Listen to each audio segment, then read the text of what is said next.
Hello friends. आप सबने बचपन से सुना होगा बुद्धम शरणम गच्छामि। दोस्तों, बड़े ही प्यारे शब्द हैं। भगवान बुद्ध की जन्म जयंती है कल। दोस्तों, कल बुद्ध पूर्णिमा है, बैसाख पूर्णिमा है। और बैसाख माह की पूर्णिमा को बुद्ध पूर्णिमा विशेष रूप से कहा जाता है क्योंकि इस दिन भगवान बुद्ध का जन्म हुआ था और ऐसा माना जाता है कि निर्वाण दिवस भी यही है। तो दोनों के तौर पे ही मनाया जाता है और इस दिन भगवान बुद्ध को बौद्ध यानी ज्ञान प्राप्त हुआ था। भगवान बुद्ध बौद्ध धर्म में जो आस्था रखते हैं उनके लिए बहुत बड़ा ही त्यौहार है।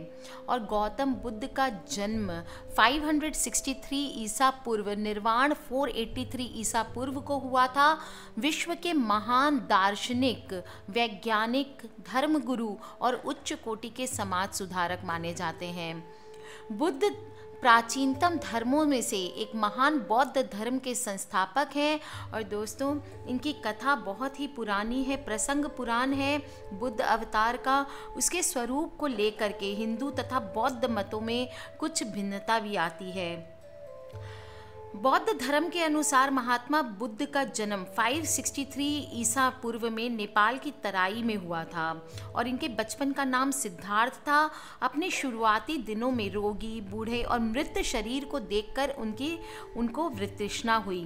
राज परिवार में जन्म लेकर भी उन्होंने जीवन की सारी सुख सुविधाओं का त्याग करके सच्चे ज्ञान की प्राप्ति हेतु बोध गया में कठोर तपस्या की और गौतम बुद्ध कहलाए। उनके समकालीन शक्तिशाली मगध साम्राज्य के शासक बिंबिसार और अजातशत्रु ने बुद्ध के संग का अनुसरण किया। बाद में सम्राट अशोक ने बौद्ध धर्म को श्रीलंका, जापान, तिब्बत तथा चीन तक फैलाया। ज्ञान प्राप्ति पश्चात भगवान बुद्ध ने राजगीर, वैशाली, लोरिया तथा सारनाथ में अपना जीवन बिताया और सारनाथ में अंतिम उपदेश दे करके अपना शरीर त्याग दिया। दोस्तों, भगवान बुद्ध जब अंतिम सांसें गिन रहे थे तो उनके पास किसी के रोने की आवाज़ सुनाई दी। गौतम बुद्ध ने अपने शिष्य से आनंद से पूछा, ये कौन रो रहा है? तो आनंद ने कहा, भंते, भद्रक आपके दर्शन के लिए आए हैं। बुद्ध ने भद्रक को अपने पास बुलाया और भद्रक उनके पास आते ही फिर फूट फूट कर रोने लगा। उसने कहा, आप नहीं रहेंगे तो हमें ज्ञान का प्रकाश कौन दिखाएगा? और बुद्ध ने भद्रक से कहा, भद्रक, प्रकाश तुम्हारे भीतर है, इसे बाहर ढूंढने की आवश्यकता नहीं है। जो अज्ञानी हैं वो इसे देवालयों, तीर्थों, कंदराओं या गुफाओं में भटकते हुए खोजते हैं और अंत में निराश होते हैं। इसके विपरीत अपने मन, वाणी और कर्म से एक निष्ठ होकर जो साधना करते हैं उनका अंतःकरण स्वयं दीप्त हो जाता है। अंतिम उपदेश सुनकर भद्रक को समझ में आ गया कि अपना दीपक स्वयं बनना होगा उसे, और उसके लिए उसे क्या करना चाहिए। बुद्ध की आदत थी कि वे हर बात में अपने शिष्यों को 3 बार समझाते थे। एक दिन आनंद ने, उनके सेवक ने उनको पूछ लिया कि आप 3 बार क्यों दोहराते हैं? तो उसको समझाने के लिए बुद्ध ने उसे बहुत ही एग्जाम्पल दिया कि आज की सभा में सन्यासियों के अलावा एक वेश्या और एक चोर भी थे। कल सुबह तुम इन तीनों से जाकर पूछना कि कल सभा में बुद्ध ने जो आखिरी वचन कहे उनसे वो क्या समझे। सुबह होते ही आनंद को पहले सन्यासी दिखा। उन्होंने उससे पूछा, कल रात बुद्ध ने जो आखिरी वचन कहे थे, अपना काम करो, उन शब्दों से आपने क्या समझा? भिक्षु बोला, हमारा नित्य कर्म है कि सोने से पहले ध्यान करो। आनंद को इसी उत्तर की अपेक्षा थी। फिर वो नगर पहुंचा तो सीधे चोर के पास गया। उससे पूछा तो उसने कहा, मेरा काम तो चोरी करना है। कल रात मैंने इतना तगड़ा हाथ मारा कि अब मुझे चोरी नहीं करनी पड़ेगी। आनंद को थोड़ा आश्चर्य हुआ और फिर वो वेश्या के घर की तरफ चल गए। वहाँ पहुँचते ही उन्होंने उनसे सवाल किया तो उसने बोला, मेरा काम तो नाचना गाना है, कल भी मैंने वही किया। आनंद आश्चर्यचकित होकर वहाँ से लौट गया। फिर उसने जाकर बुद्ध देवता को सारी बात बताई और बोले कि संसार में जितने जीव हैं उतने ही दिमाग हैं। बात तो एक ही होती है, पर हर आदमी अपनी समझ से उस मतलब को निकाल लेता है। इसका कोई उपाय नहीं है, यही सृष्टि है। दोस्तों, बहुत सारी बातें बताते थे। कुछ लोग, बुद्ध भगवान बहुत धैर्यशील थे, व्याकुल नहीं होते थे, और अब सबको यही राय देते थे कि जो भी धैर्यशील होता है, जीवन में व्याकुल नहीं होता है, वो जीवन में सक्सेसफुल होता है। क्योंकि जब थोड़ा समय बीत जाता है तो अपने आप ही दुख और समस्याएं समाप्त हो जाती है। और दोस्तों, यही हमें शिक्षा मिलती है इनके जीवन से कि समस्या और बुराई कुछ समय के लिए ही जीवन रूपी पानी को गंदा कर सकते हैं, लेकिन अगर आप धैर्य से काम लेंगे तो बुराई खुद ब खुद समाप्त हो जाएगी। दोस्तों, शादी के बाद संसार को दुखों से मुक्ति का मार्ग दिलाने के लिए अपनी पत्नी और बेटे को छोड़कर निकल गए उस गौतम बुद्ध ने, सिद्धार्थ ने, सालों कठोर साधना करने के बाद बोध गया बिहार में बोधि वृक्ष के नीचे उन्हें ज्ञान की प्राप्ति हुई और वो सिद्धार्थ से गौतम बुद्ध बने। दोस्तों, इस दिन पूजा करने का बहुत विधान है, और सिर्फ भारत में नहीं, श्रीलंका में भी बहुत ही जोर शोर से, जैसे हम लोग दिवाली मनाते हैं उस तरह से बुद्ध पूर्णिमा बौद्ध धर्म अनुयायियों का त्यौहार है और समारोह की तरह इस दिन को आयोजित करते हैं। माना जाता है कि पुण्य कर्म जितने भी हम करें इस दिन, वो बहुत ही शुभ फल प्रदान करते हैं। धर्मराज के निमित्त जल पूर्ण कलश और पकवान अगर दान दिए जाएं तो गौदान के बराबर होता है। और बुद्ध पूर्णिमा के दिन अगर 5 या 7 ब्राह्मणों को मीठे तिल का दान करें या तिल के लड्डू का दान करें तो ऐसा करने से पापों का नाश होता है। बुद्ध पूर्णिमा के दिन एक समय भोजन करके पूर्णिमा, चंद्रमा या सत्यनारायण का व्रत किया जाए तो जीवन में कष्ट हमारे दूर हो जाते हैं। और दोस्तों, श्रीलंका में तो बुद्ध पूर्णिमा के दिन को बैसाख उत्सव के नाम से जाना जाता है, जो कि वैशाख शब्द का ही अपभ्रंश है। और बुद्ध पूर्णिमा को काफ़ी हद तक भारत की दीपावली की तरह वहाँ पे लोग मनाते हैं और इस दिन घरों में दीपक जलाते हैं, घरों और प्रांगणों को फूलों से सजाया जाता है। बुद्ध पूर्णिमा के दिन दिल्ली संग्रहालय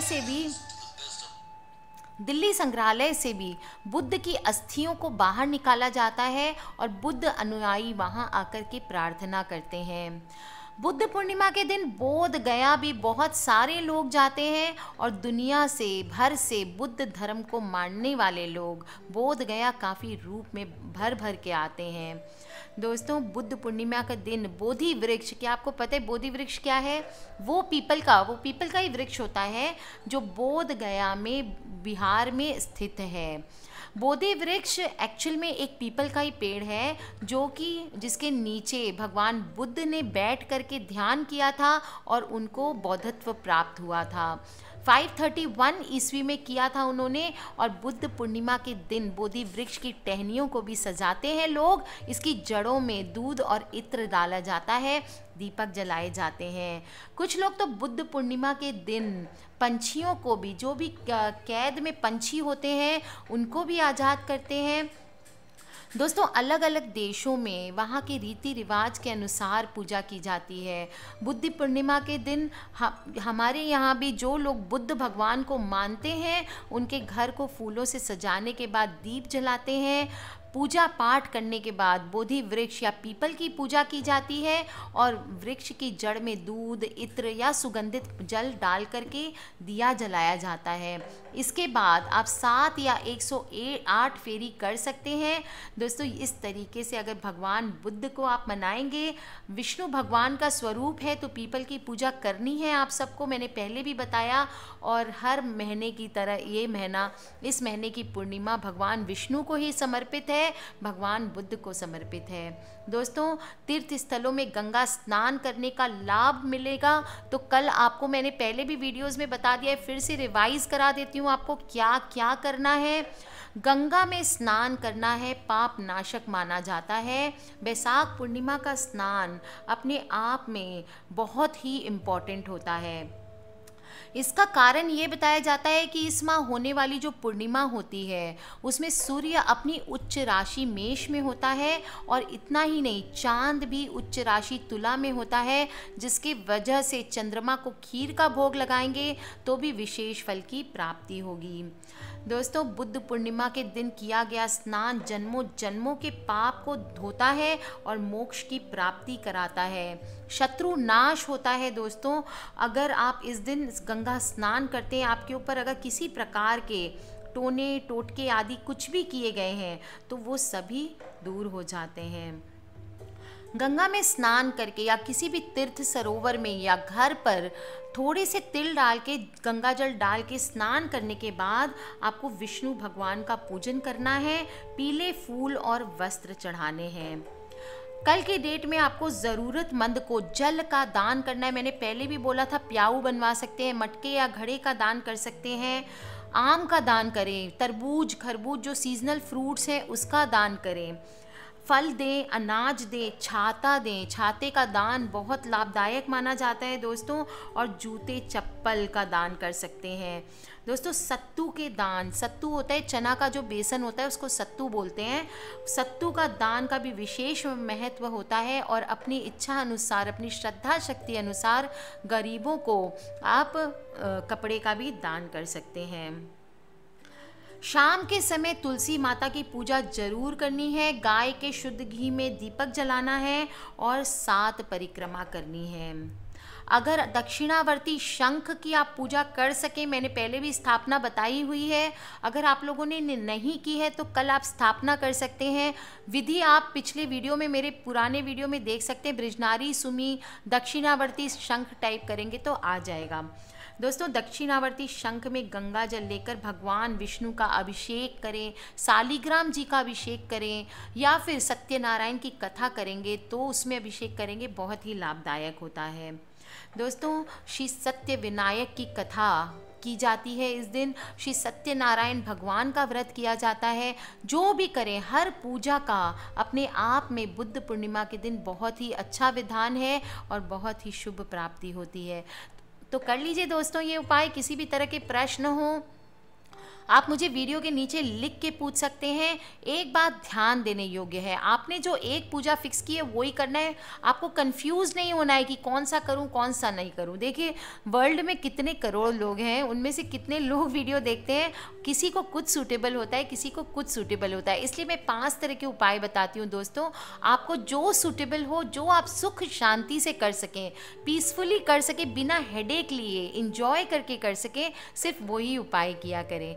आज के लिए बस इतना ही दोस्तों। खिलखिलाते रहिए, मुस्कुराते रहिए, और ये वीडियोस अपने फ्रेंड्स और फैमिली से शेयर करना ना भूलें। हमें नहीं पता कौन सी वीडियो कब किसकी लाइफ बदल सकती है। आज के लिए बस इतना ही दोस्तों। सब्सक्राइब करके रखें ताकि आप और मैं आने वाले वीडियोस से कनेक्टेड रहें। Love you all. जय माता दी।